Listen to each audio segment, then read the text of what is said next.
এই মুহূর্তে আছি ফার্মগেট যে মেট্রো স্টেশন, সেই মেট্রো স্টেশনের পাশে 433 নম্বর যে পিলার, সেই পিলারের নিচে কিছুক্ষণ বলতে 12:30টার দিকে বা তার একটু আগে এখান থেকেই একটি যে পিলারের প্যাড সেটি খুলে নিচে পড়ে এবং এই পিলারের প্যাড খুলে নিচে পড়ার পরে কিন্তু এখানে ঘটনাস্থলে একজন নিহত হন। এবং মেট্রো রেলের নিচে যারা যাতায়াত করেন তারা একটু সাবধানে যাতায়াত করবেন, একটু দেখবেন আর কি, সাবধানে করবেন কি, কেননা আজকে 433 নম্বর ফার্মগেটের যে পিলারটা মেট্রো রেলের, এখান থেকে একটা প্যাড মানে ওই ভাইব্রেশন প্রোটেকশন প্যাড হইতে পারে, হয়তো বা এটা প্লাস্টিকের বা এরকম কিছু জাতীয়, এটা পইরা একজন মারা গেছে আর কি, নিচে সে মারা গেছে। তো আপনারা যখন চলাচল করেন একটু সাবধানে করবেন। আর এটা আসলে কথা হচ্ছে কি, মানে আমি যখনই কিছু বলি না তখন অনেক মানুষ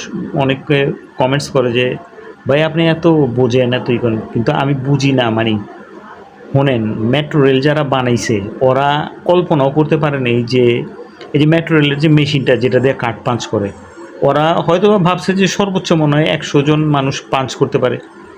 ভাই লাখ লাখ মানুষ, শুনলাম আমি ওই দিন পত্রিকায় 50 লাখ মানুষ মেট্রো রেল দিয়ে যাওয়া আসা করে।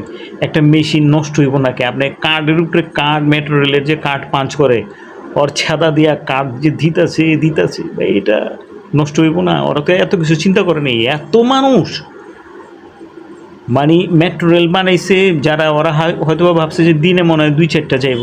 আরে ভাই মেট্রো রেল সারাদিন যায় আর আহে, এটা নষ্ট হইব না কি হইব?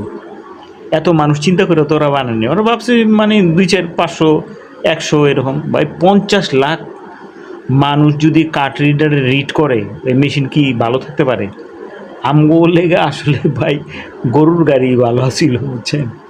এত মানুষ ভাই ট্যাকেল দেওয়ার মতো মেশিনও খুলাইতেছে না। ভালো থাকেন।